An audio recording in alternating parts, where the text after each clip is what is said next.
Surprise, we are on camera. We're live. It is 2 o'clock Eastern Standard Time, and I am Mark Wallace here at the Weekday Wagers. I am so glad you are joining us here this afternoon, this Wednesday afternoon, where honestly, it's kind of a mixed bag kind of day here. There's been so much that has happened, both in the entertainment world, in the sports world, since we've been on since Monday. It's been absolutely madness, and I can't wait to get into it in about.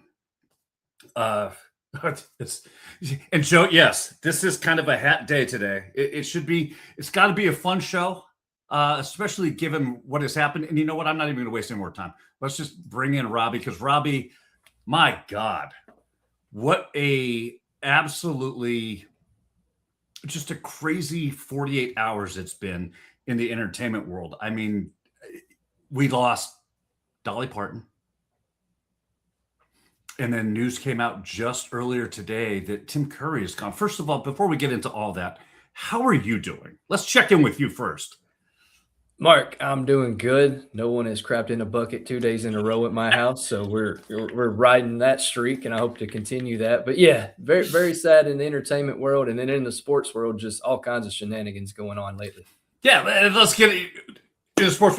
First of all, for those of you who don't know, I don't know what rock you have been under, but my goodness, we have lost two legends in the music and the film industry. And you know what? Dare I say, Tim Curry, with his performance in the Rocky Horror Picture Show, you know what? In my book, that qualifies as a musical. Two musicians, Dolly Parton and Tim Curry. That is absolutely heartbreaking. I know Dolly Parton was struggling, and yes, Tim Curry had a stroke a few years ago, and he's been battling health issues. But it's just iconic. What are your thoughts on the passing of these two legends? I mean, absolutely hate it. Dolly Parton, the one dog that I owned from college to up until just a few years ago, her name was Dolly because of Dolly Parton. So I love Dolly. And then Tim Curry, I probably love him in roles that most people don't credit him for. I know Home Alone 2, he gets a lot of recognition, but Scary Movie 2, yes, it was a funny movie. I loved him in Scary Movie 2. He was just a great actor, looked like a great person too, off camera from what I've heard over the years. But yeah, it's just a sad day.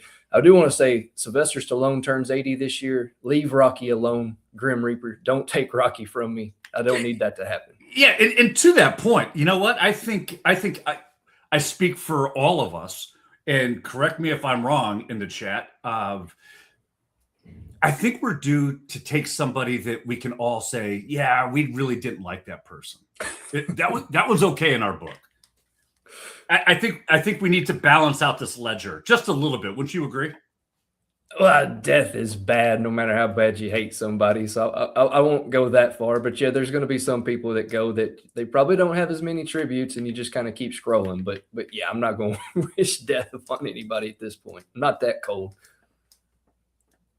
Unless they don't cash my ticket on Sunday night. So I will be completely honest with you. I will be completely honest with you.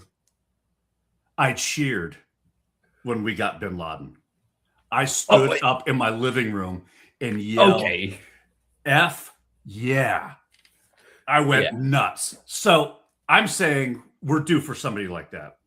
So my dad, another story, he was over there when they got Saddam Hussein, and I was in high school. I woke up out of a dead sleep, and my dad's like, guess who we got? Guess who we got? And of course, I'm a teenager halfway in sleep. I was like, I don't know what you got. What do you want? Because I didn't even really recollect what was going on. He's like, we killed Saddam Hussein. I was like, hell yeah, I'm going to go back to sleep. But after I woke up, I was like, oh, we killed Saddam Hussein. Hell yeah. Yeah. And yes, Joe, you are absolutely right. I am walking that fine line. Listen, I'm just saying. I'm trying to hold him back.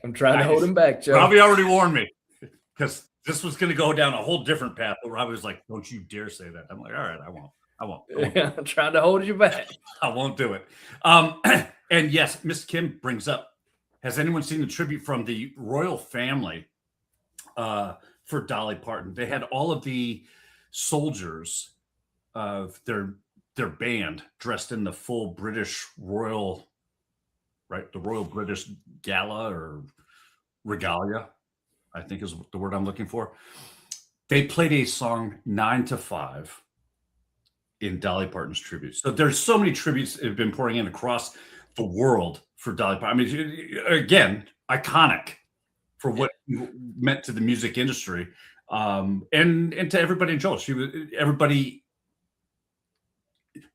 was huge, I guess is the point I'm trying to make. Yeah, this is the closest America's come to losing a queen, I guess, because collectively, if you didn't like Dolly Parton, that says more about you, I think, than anything else. So this is the closest we've ever come to losing a queen.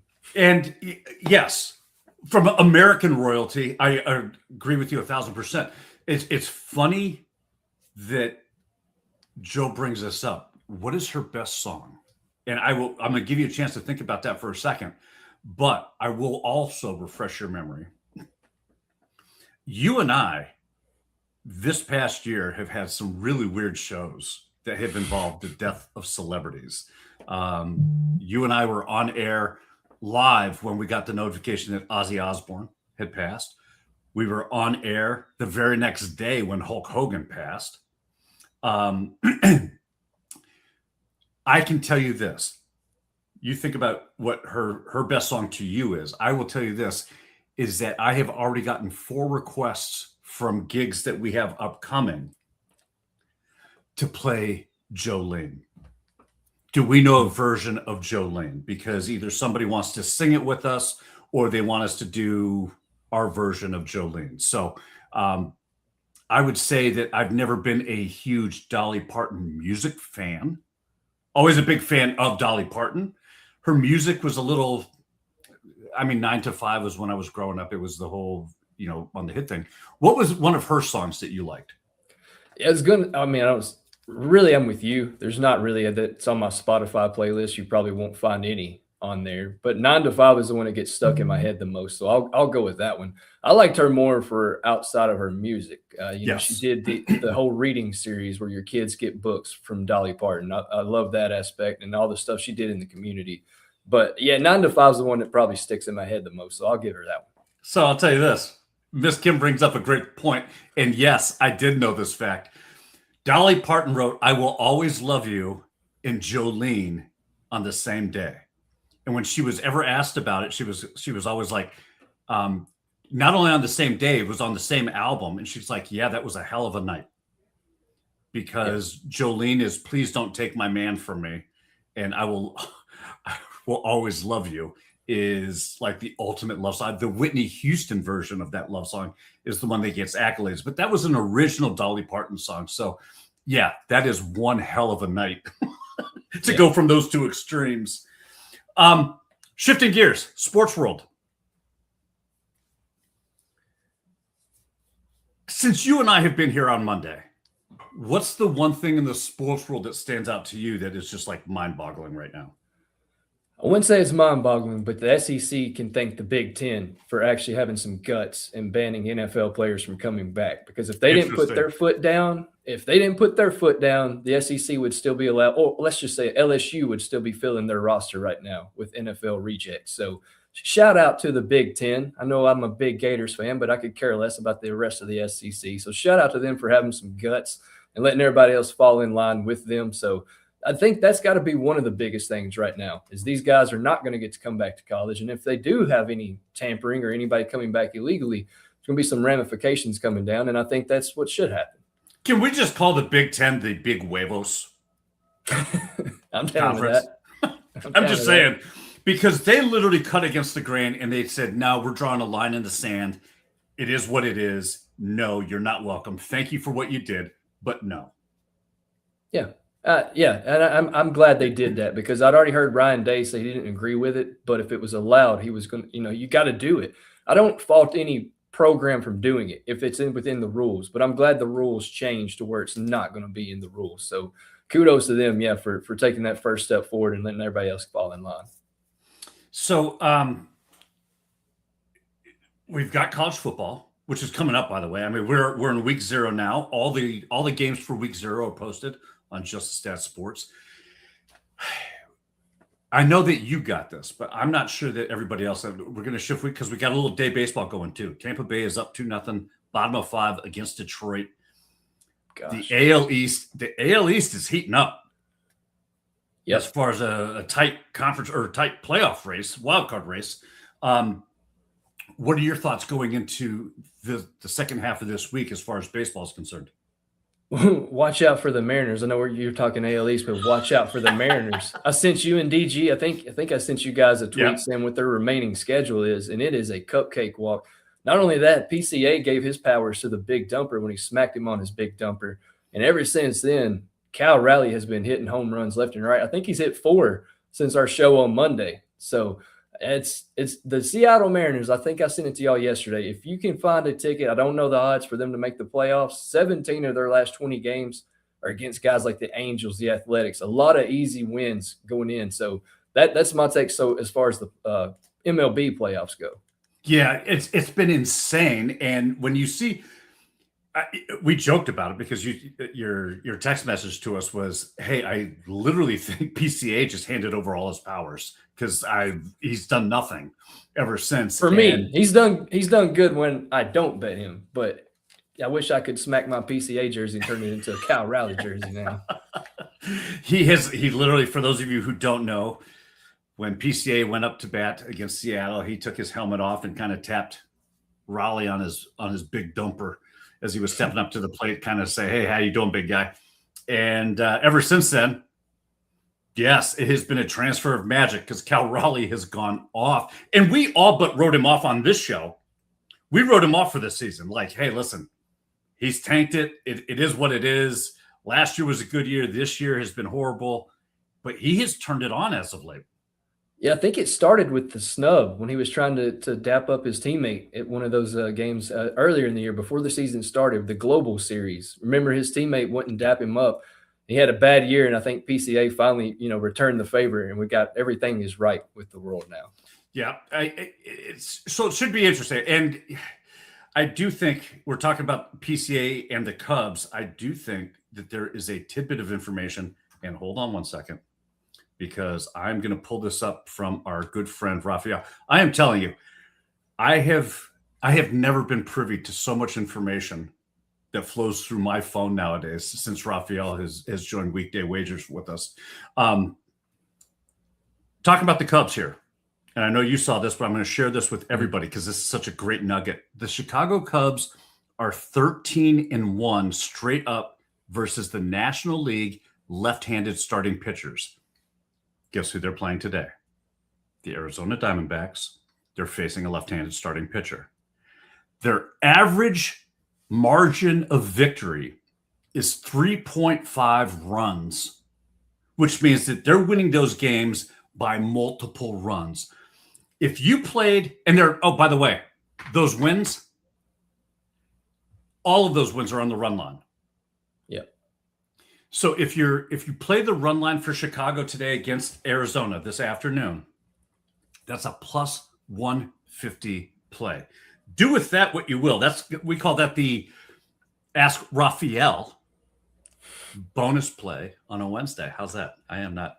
Oh yeah. Oh, and just like, dude, first of all, I didn't even know you were in the chat until just now. So your timing is impeccable.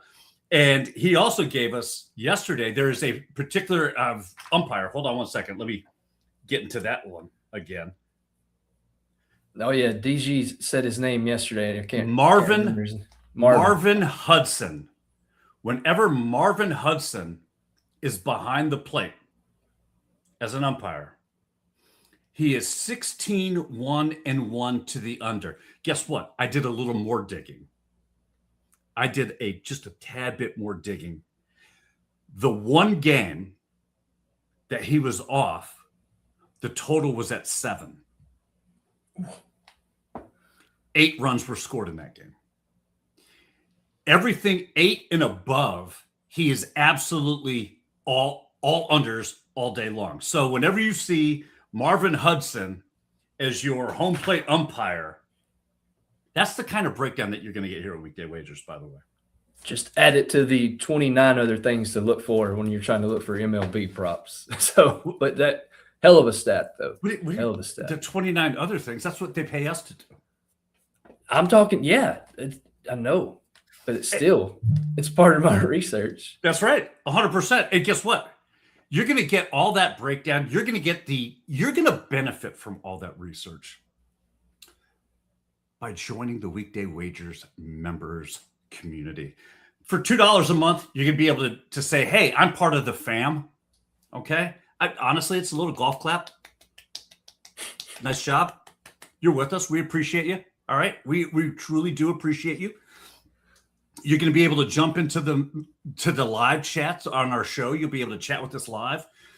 But for $3 extra, $5 a month, you're going to be baller status. That's right. You can be running with the big boys. All right. You're going to get the 10 extra weekly video plays that are going out. You're going to get the 5X community parlay. And we have football here, which means Sunday night football shows.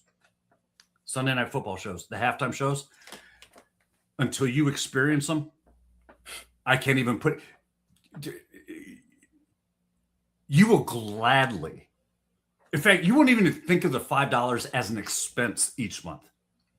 It's going to be a benefit. And that'll all make sense when you start seeing our live halftime shows. Speaking of which, do you know what's happening October 1st?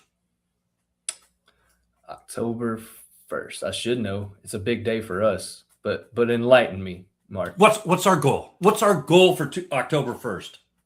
2K before October 1st. 2,000 subscribers. We are 39 subscribers away. As of today, as of this morning, we are 39 away from our goal. We have 4 days left. I am begging you. No. We got more than 4 days. We got a whole month of September. It's not October yet. I want to get this by September. Okay. I've been telling everybody in my videos we only have 4 days left. Well, that's good urgency, but we got a little bit of time. That's all I'm saying. 2,000 subscribers by October 1st. I'm shooting for September 1st because I literally have been telling everybody, we got 4 days to get this done. Be a friend, tell a friend has been my mantra all this week for my videos. So I'm glad to know that. All right. So we got a little bit of time. I'm going to give you 2 weeks. Yeah. But keep the urgency going. The urgency helps get there. Right. So I'm down with that. Right. Absolutely. Let's get it by September 1st, Kim. That's right. That's an even better goal. But you know what? We're giving ourselves a little margin here. Little margin. Wow. That's what we've covered everything. We've covered the subscriptions. We covered the memberships. We've covered college football, drawing the line. Let's talk a little WNBA. Because listen, so, and I will say this in all seriousness, the WNBA season, the rest of the regular season, there's a couple of teams, and I mean a couple of teams, 3 or 4 teams that can better or have a chance, an opportunity to better their position for the playoffs. Other than that, their season is done. Those teams that are not in the playoffs are all eliminated. Everybody who's going to be in the playoffs is already in the playoffs, and there's no chance for them falling that far below to where they would drop out. So we've got teams have anywhere from 4 to 7 games left on their regular schedule. So this is the time of year. And you and I know this. We talk about it all the time, whether it's baseball, hockey, football, etc. Go very lightly until playoff time, simply because you don't know really how many minutes those stars are getting, what's happening as far as the mentality on trying to save people for the postseason. Would you agree? Oh, 1,000%. Yeah. And I'm already iffy on betting WNBA and regular NBA because of the minutes and what is it, the maintenance schedule that they have in that league. So yeah, when it's really down to the crunch time, for sure, if you're going to bet, maybe go lighter. NFL's right around the corner. Take a day off, maybe. So I wanted to play a little game because Caitlin Clark has been getting a lot of buzz recently this week in the WNBA of the issues she's had with Carrington, DJ Carrington, and etc. And I saw a back and forth on X last night. that was talking about whether Caitlin Clark is a superstar. And one of the arguments that they cited was she is an absolute sniper. She is a superstar because what she does is she takes more three-pointers than anybody else, and she is just absolutely on point, and she is a superstar of the league. She has built this league up. My question to you, and I'm glad Raphael's in the chat because maybe he can give us the correct number. I'm going to put this at 2.5. From beyond the three-point line in the WNBA, how you know what? Let's drop it down to 1.5. How many Indiana Fever players have a higher shooting percentage from behind the arc than Caitlin Clark? Is it over or under 1.5? I only know one other Indiana Fever player, and that's Sophie Cunningham. But every time I see her, she's hitting three-pointers. But I'll take the under because it feels like a trick question. Would it surprise you to know that out of the starting 5 for the Indiana Fever, Caitlin Clark is the fourth highest in shooting percentage? You got Kelsey Mitchell. That's the other one. I forgot about her. Yep. Sophie Cunningham. Aaliyah Boston, their center. Forgot about her too. Yes. Has a higher three-point shooting percentage than Caitlin Clark. And Caitlin Clark comes in. Caitlin Clark's ranked 25th in the WNBA as far as shot percentage from behind the three-point line. Does that surprise you a little bit? A little bit. But a lot of the highlights I see too of her is her making a lot of assists and making a lot of field goals as well, beyond just the three-pointers. She makes things happen. I know it's a big stat and probably worth mentioning, but when it comes to trying to sway me that she's not a superstar, it doesn't do a ton for me. Just because I think superstar, I think of somebody that puts asses in the seat, somebody that turns the sport or the product that they're promoting and makes people want to watch it. That to me is a superstar. And as far as I've ever seen, she's been at Iowa, a women's basketball school that had no clout until she got there. No, she didn't win a title. And then she's come to Indiana Fever and has also put that league on her back. So, I mean, I think it's only amount of time before she finally does win a WNBA championship. But I think superstars is what put asses in the seats. I go back to WWE. The Rock is a superstar. Steve Austin's a superstar. It's all about how much money do you bring in for the product that you're in. And that tells me that she's a superstar. And to that point, first of all, I absolutely agree with you 1,000%. I think I think it's a twofold. The Caitlin Clark, because when you look at the Caitlin Clark era, you have to include her arch nemesis, Angel Reese, right? Yeah. And you have to include that. I do think the rub in the WNBA is that all these veterans get real upset. Like, wait a minute, we were at her busting our ass until these kids showed up. But the reality is yes, they did. And they have a whole new, this season, the rookie Aziz Fudd. I mean, my goodness, the rookie class coming out, and I'm trying to remember the other one from the links right now. Just drawing a blank. I even know this. I can't. Yeah, she played at Notre Dame. Yeah, somebody in the chat put it. Yeah, phenomenal rookie seasons. And what is happening is the WNBA, this is called steps of progression. And you're getting better talent. You're getting more attention. You're getting all those things. Is Caitlin Clark a superstar? I think she certainly has the draw. I think she puts butts in the seat, to your point. I also think that there needs to be some appreciation for the growth of the league, because you can't grow with what you're putting out there now and the fact that she's getting her ass kicked every single night she steps onto the court. Still bringing in an audience, though, and still has people talking about her. Like when you go back to former WNBA players, which I'm not the best to ask at this because I don't follow the sport that close, but I think of Diana, oh man, now I can't even think of her name. Played for UConn. Rossi. Yeah. Her, Candace Parker, those are some other ladies that I would say were superstars because that's who I thought of when I thought of the WNBA. I think people now that's probably a kid watching WNBA, they know Caitlin Clark because she gets talked about the most. Yeah, no, I agree with you. And Joe's, I think Joe's a little done with our WNBA conversations. Hey, brother, me, you both, Joe. Hey, Joe, did you know football's right around the corner? It is. And do you know, Rob, I don't know that you even have seen this yet. Shout out to a very dear friend of JustTheStatSports.com. Mr. Nonsense McGee. I have seen this. It's amazing. This is fantastic. And then on the other end of this, we'll go to your play to find out what you're on tonight. It looks so natural. Ice-filled reports with just the Stat Sports.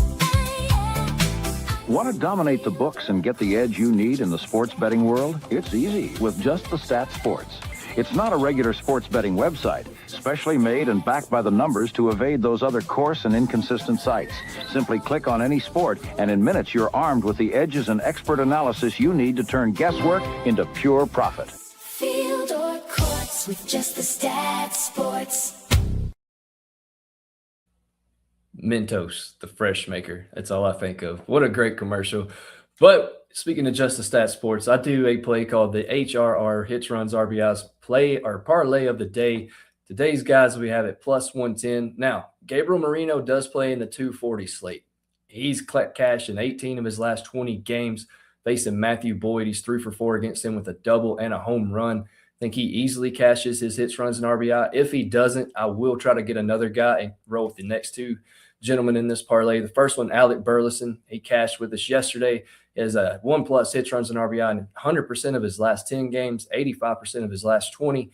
He crushes right-handed pitchers right now, and tonight he's going to be facing Kyle Bradish. Let's see. It doesn't look like I don't have head-to-head stats, but Kyle Bradish gets hit hard by lefties, allowing a 3.65, 430 WOBA, and a 209 whip to left-handed batters in his last 5 starts.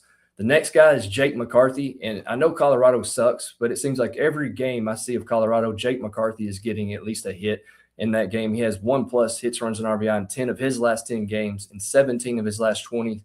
He's going up against Matt Waldron tonight. He's hitting 500 against him, 6 for 12 with 3 doubles and a 750 slug percentage. Waldron struggles against left-handed hitters, yielding a 333 batting average and a 1.5 whip to left-handed batters in his last 5. Put all 3 of these gentlemen together, and you get a plus 110 for the hits, runs, and RBIs parlay of the day. I love it. I love it.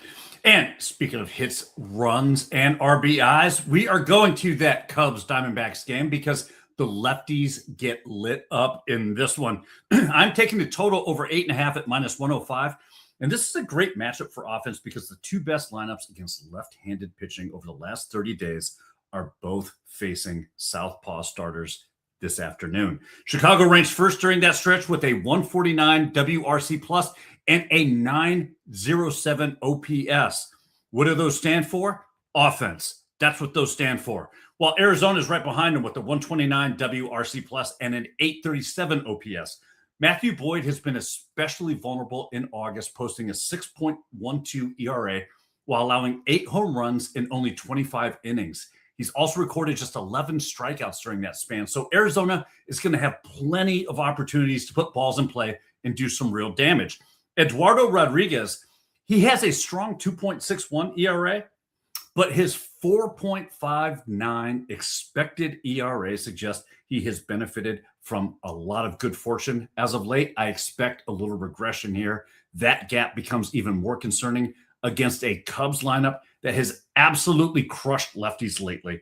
Both offenses are positioned to attack the starting matchup, and Boyd's home run issues give this game the potential to get moving quickly.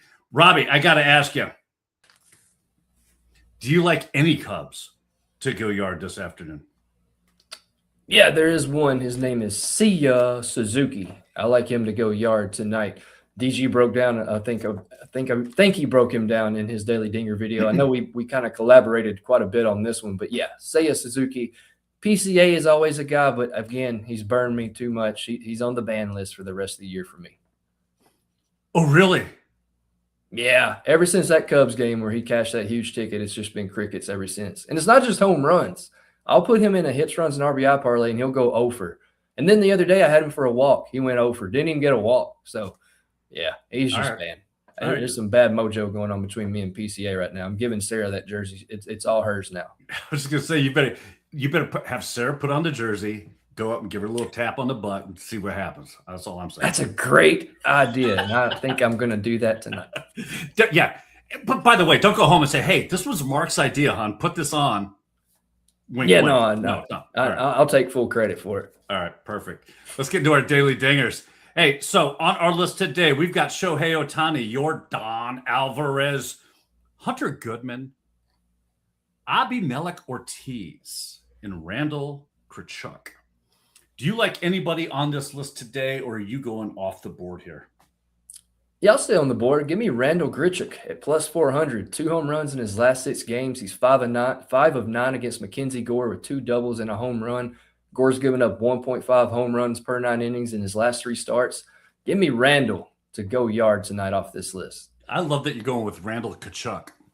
Hockey starts September 29th. Speaking of Kachucks, That's right. Florida versus the Hurricanes. I'm already excited for it. We're already excited for the T-Chucks. Yeah. I'm going with Abimelech Ortiz. Why? I'll tell you why. Because not only has he hit a home run in 3 of the last 6 games, but he has been lighting it up as far as barrel opportunities. He has a 14.3% barrel rate on breaking balls, and he's facing Tanner Gordon, who throws a breaking ball over 34% of the time. I think Ortiz gets a lot of good look at some breaking balls that are trying to get him to swing and miss. Watch him lock in for Washington. Watch him go yard tonight. And at plus 385 for a name. Have you ever heard of this guy? Yeah, I have. I've actually had him on our daily dinger list, I think maybe once or twice before. He's a hell of a ball player. It's hard to trust a lot of Washington just because they're just so depleted. Since James Wood has gone out, that's not been a team that I really like to target. But he is one of those young hitters that I think could actually do what you think he's going to do tonight and go yard. And, look, I'm hoping.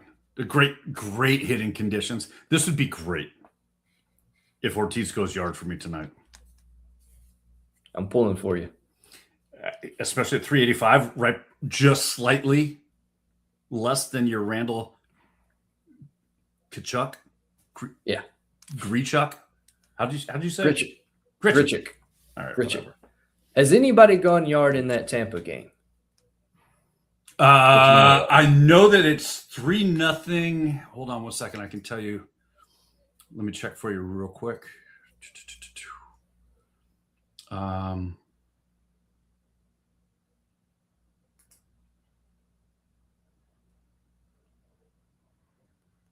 No, nobody has gone yard. Why is it? Who are you targeting?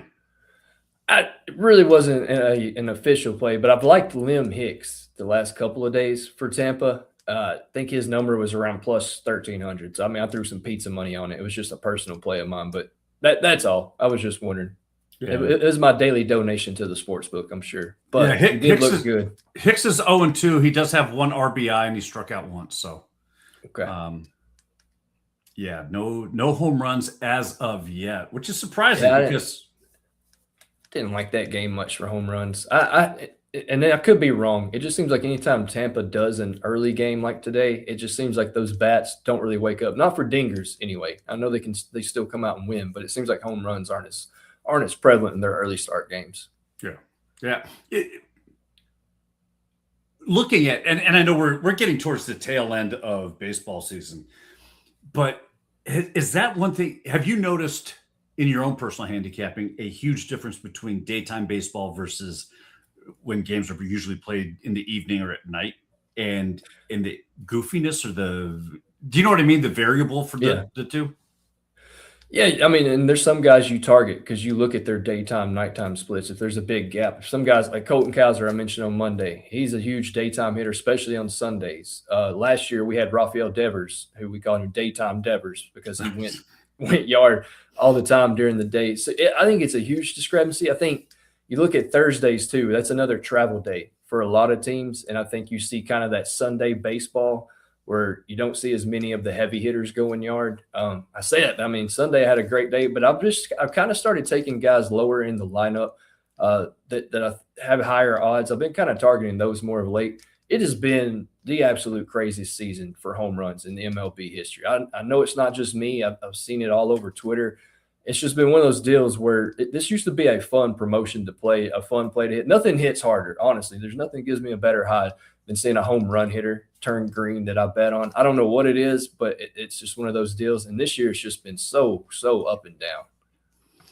It has been, and we've talked about it several times, but it's is it the difference in the ball, the threads, the way that MLB has designed it. I mean, it's kind of tough to argue against the analytics when you look at the data behind it and saying, hey, there's been a significant drop off. Yeah. And explain the drop off if it's not because you've changed the ball. Yeah, Ballpark Pal on X broke it down pretty nicely right after the All-Star game, a few weeks after. They had graphs and charts and everything. And it is big difference between after the All-Star game this year and after the All-Star game last year. So, and I think even Ronald Acuna was like comparing a couple of sets at one point. He's like, this ball is different than this one. And it's like the one that aren't going yard were the ones they were using the most. So I don't know. I wish there was a little bit more, can't think of the word, but I wish the MLB would disclose this a little bit better because it would actually help people as far as making their home run props. Because, I mean, it's a huge market. I mean, they had Dinger Tuesday, for God's sakes, for years, and now that's not even a thing anymore. Right. That's kind of faded away. So it's almost like it's like everybody's in on this except the betting public. Yeah, the people who need to be in on it. And what Shocker. Right. No, 100%. Yeah. Stay here for your breaking news. But I do think that they need to come out and say, here's the parameters that we're using as far as density, stitching height. And yes, there's going to be some variance, but they need to quality control that variance so that everybody understands the product that is being put in front of us. You know, because I think that this is tantamount to Scotty Scheffler coming out and saying, hey, listen, I had hand, foot, and mouth disease. I probably should have pulled myself out, but I figured I'd keep playing. Yeah. What? Clearly the size of balls matters. I mean, we had Deflategate with Brady. Clearly, messing with balls, it matters, whether it's MLB or NFL. So, okay, first of all, you can't. No, you can't say that. You cannot say that. When you curtailed me on my whole who the Reaper can take next. No, we're not going to get. You know what? DG brings balls on this show. No, DG brings up a great point. We still need a few more people for our Weekday Wager. Three people for our Weekday Wagers Fantasy Football League. How can they join? It's easy. On our YouTube page, it's in the community post. The link is there. After today, I'm going to probably open it up to the public. We'll probably post it on X. I'm sure after that it'll fill up, but still trying to give. If you're a baller member, we're trying to give you first come, first serve at it. So after tonight, though, we're probably going to post it on social media tomorrow, but I'm hoping we can get it filled up tonight. Okay. And Joe says that he has the best team name. Do you know his name? Not yet. I haven't come up with mine yet for us in this league. I've got it set as something standard right now, but I do not. I haven't checked. Joe might have the best name. I have the most accurate name. My team name is Statistically Eliminated. That's pretty good. See? I think I was turning Coughlin last year, but I'm going to go something different this year. Turn Coughlin. So stupid. So stupid. Oh my God. Wow.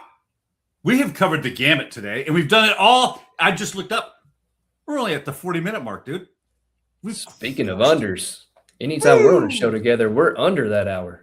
What is it? Marvin Hudson? Is that the umpire's name? Yeah. Is he official? Is he on the ones and twos behind us? I don't know. Probably. He's like, no, wrap this up. I gotta go. Yeah. What are you watching tonight, bud? Tonight's Wednesday. Got soccer. I've already gotten text because, yes, it's been raining. I don't care that it's raining. We have a game this weekend. If it's not lightning, I will be out there on the soccer field. So any of my soccer parents watching this, bring an extra set of clothes. You'll be fine. Your baby won't melt. So yeah, as long as it's not lightning, we're kicking the ball tonight. Other than that, I want to watch my Red Sox because Mickey Gasper, if you haven't heard of him lately, he's been on a tear. He's 5 home runs, I think, in his last 5 games. I'm pissed at myself for not picking him for home runs, so I want to see him hit our home run tonight. Nice. All right. So, and honestly, I guess, if you want to win championships, you got to set the example. Exactly. You got to suffer. You got to suffer before you get the championship. And I've never heard a kid say they suffer playing in the rain. So you can sit in your car, parents. I don't care. We're practicing tonight.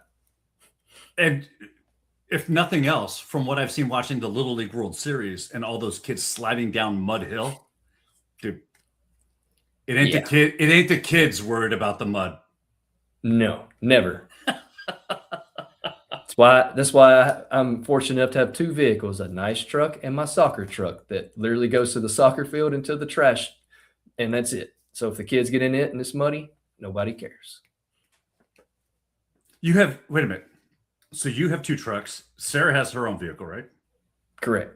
Yeah. I have 2. My truck, my white truck, the soccer truck, I've had since college. Oh. Like it's well over 200,000 miles. It like doesn't do you a thing. Yeah. Okay. Gotcha. It has done its job. Yeah. And my new truck I got for $25,000 off because it had hail damage. I don't care about a little hail damage. I needed a new truck and it was $25,000 off asking price. So yeah. All right. Even the new truck's not pristine. I treat it like it's pristine. Look, whatever baller status. I mean, you're rolling in double vehicles. I like it. I like the way you're rolling. Yeah. And what did Joe say? All of Mark's analysis today in that hat. How do I take it seriously? I'll tell you how you take it seriously. This is my music hat, dude. I feel most comfortable playing music in this. Hey, I did see. I think it was up at the beginning of the show. I think Brock Newsom asked it. Is David Njoku hurt, or is that something I've missed? Did I miss that? Oh, Mark's frozen. There he goes. Okay. What did he say? I think he had said that David Njoku was hurt. It was very early on in the show, but I saw it, but I haven't gotten a notification, or I haven't seen that yet. So I was going to check that after the show. I hope David Njoku isn't hurt because I think he's going to do big things with the Chargers. So, Brock, if you're still in here, let us know. I saw that. You remember tight end Njoku?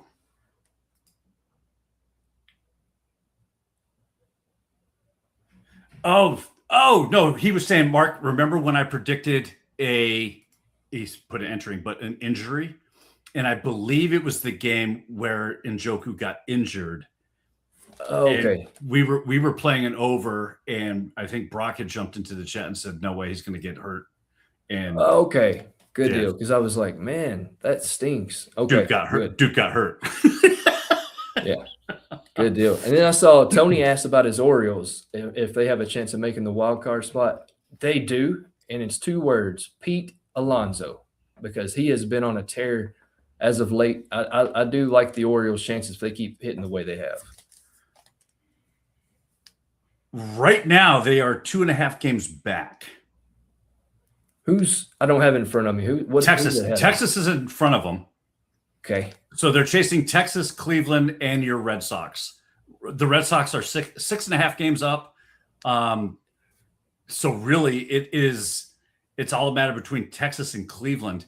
And I was looking for the chart. I will. You know what? I'll have it for Friday. Okay. But the remaining strength of schedules that teams are facing, teams that have a playoff chance, what their remaining strength of schedule is like. The Seattle Mariners have one of the easiest paths to the playoffs with who they're facing to close out the rest of the season. So I'm looking that prop up when we get off the show. I'm betting that. And so I believe Baltimore did not have a tough path. Okay. I think it was more about average, but I will have that. I'll have it for Friday's show because I think that'd be interesting to show the teams in the wild card race really who has a good chance and who is facing an uphill climb. Yeah. Okay. That sounds like a plan. How's But that? yeah, I saw the question earlier, and yeah, I think they have a good shot the way they're hitting right now. And you know what? DG said, no way I was getting out of here within 10 minutes. Guess what, DG? You should have played the under, my friend. Because I think we just wrapped it up. I think we did. I think we covered everything. I think we're good. So listen, please, first of all, head on over. This will take just 2 minutes. Watch this. If you haven't already watched them, I have got a week 0 NCAA underdog video that's out. We have analyzed all the data from the last 3 years from our models, but specifically last year on how it performed. We have found a way to start identifying underdogs, and I've got 2 of them with one on a watch list for this upcoming week that I really think we're going to start this season off with an underdog win.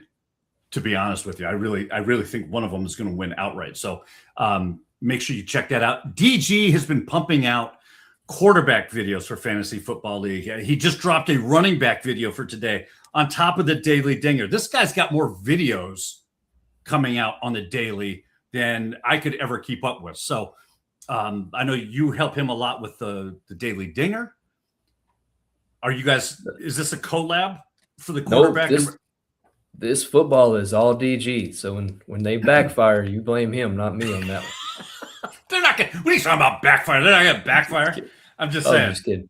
I did figure out at my house the problem with my internet, and it really wasn't the internet. It was my crappy laptop. So Sarah has a spare laptop. I tried it out last night, just got on and rambled behind the scenes for like 11 minutes, and it worked so much better. So all right. Live shows, when I want to take days off from my real job and do shows from home, I don't feel as anxious about that. So thank God. Good. Well, honestly, I think we all liked a little anxious, a little edgy Robby. That's all. That's all I'm going to say. It's more angry, Robby, because it doesn't work the way it should. Yeah. That's what we were all here for. Make sure you go over and check those videos out, please. Hit the like button, hit the subscribe button. I guess we have a little bit longer than 4 days to get to 2,000. But really, the sooner the better. Yeah. And from the bottom of our hearts, thank you, thank you, thank you. We love what we do. We love it even more that you appreciate it and that you get a chance to share it with us. It means the world to all of us. I know I'm speaking for DG as well. So thank you all. And with that, all 3 of us, we will be back here Friday. And DG, 1 minute and 45 seconds to the under. We'll see you guys Friday. Best of luck.